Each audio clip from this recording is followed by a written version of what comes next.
முதல் வாசகம். திருத்தூதர் பவுல் கொரிந்தியருக்கு எழுதிய முதல் திருமுகத்திலிருந்து வாசகம். அதிகாரம் 15, இறை வசனங்கள் 1 தொடக்கம் 8 வரை. சகோதரர் சகோதரிகளே, உங்களுக்கு நான் அறிவித்த நற்செய்தியை நினைவுறுத்த விளைகிறேன். அதை நீங்களும் ஏற்றுக்கொண்டீர்கள், அதிலே நிலைத்தும் நிற்கிறீர்கள். நான் உங்களுக்கு அறிவித்த நற்செய்தியை நீங்கள் உறுதியாக பற்றிக் கொண்டிருந்தால் அதன் வழியாக மீட்பு அடைவீர்கள். இல்லையேல் நீங்கள் கொண்டிருக்கும் நம்பிக்கை பொருளற்றதே. நான் பெற்றுக்கொண்டதும் முதன்மையானது எனக் கருதி உங்களிடம் ஒப்படைத்ததும் இதுவே. மறைநூலில் எழுதியுள்ளவாறு கிறிஸ்து நம் பாவங்களுக்காக இறந்து அடக்கம் செய்யப்பட்டார். மறைநூலில் எழுதியுள்ளவாறே 3ஆம் நாள் உயிருடன் எழுப்பப்பட்டார். பின்னர் அவர் கேபாவுக்கும் அதன் பின் 12 தோன்றினார். பின்பு 500க்கும் மேற்பட்ட சகோதரர் சகோதரிகளுக்கு ஒரே நேரத்தில் தோன்றினார். அவர்களுள் பலர் இன்னமும் உயிரோடு இருக்கின்றனர், சிலர் இறந்து விட்டனர். பிறகு யாக்கோபுக்கும் அதன் பின் திருத்தூதர் அனைவருக்கும் தோன்றினார். எல்லோருக்கும் கடைசியில் காலம் தப்பி பிறந்த குழந்தை போன்ற எனக்கும் தோன்றினார். இது ஆண்டவர் வழங்கும் அருள்வாக்கு. யோவான் எழுதிய நற்செய்தியிலிருந்து வாசகம். அதிகாரம் 14, வசனங்கள் 6 தொடக்கம் 14 முடிய. அக்காலத்தில் இயேசு தோமாவை நோக்கி, வழியும் உண்மையும் வாழ்வும் நானே. என் வழியாயன்றி எவரும் தந்தையிடம் வருவதில்லை. நீங்கள் என்னை அறிந்திருந்தால் என் தந்தையையும் அறிந்திருப்பீர்கள். இது முதல் நீங்கள் தந்தையை அறிந்திருக்கிறீர்கள், அவரை கண்டும் இருக்கிறீர்கள் என்றார். அப்போது பிலிப்பு அவரிடம், ஆண்டவரே, தந்தையை எங்களுக்கு காட்டும், அதுவே போதும் என்றார். இயேசு அவரிடம் கூறியது, பிலிப்பே, இவ்வளவு காலம் நான் உங்களோடு இருந்தும் நீ என்னை அறிந்து கொள்ளவில்லையா? என்னை காண்பது தந்தையை காண்பது ஆகும். அப்படி இருக்க தந்தையே எங்களுக்கு காட்டும் என்று நீ எப்படி கேட்கலாம்?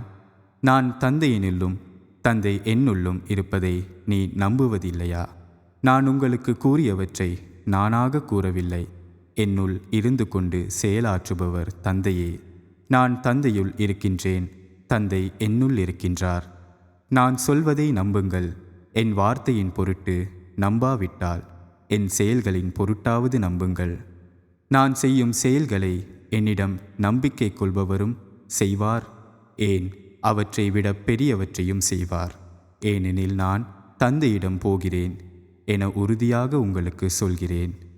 நீங்கள் என் பெயரால் கேட்பதையெல்லாம் நான் செய்வேன். இவ்வாறு தந்தை மகன் வழியாய் மாட்சி பெறுவார். நீங்கள் என் பெயரால் எதை கேட்டாலும் செய்வேன். இது கிறிஸ்து வழங்கும் நற்செய்தி. இயேசுவுக்கு பிரியமான சகோதரங்களே, இன்று புனிதர்களான பிலிப்பு, யாக்கோபு திருத்தூதர்களுடைய விழாவை திருவை கொண்டாடி மகிழ்ந்து கொண்டிருக்கின்றது.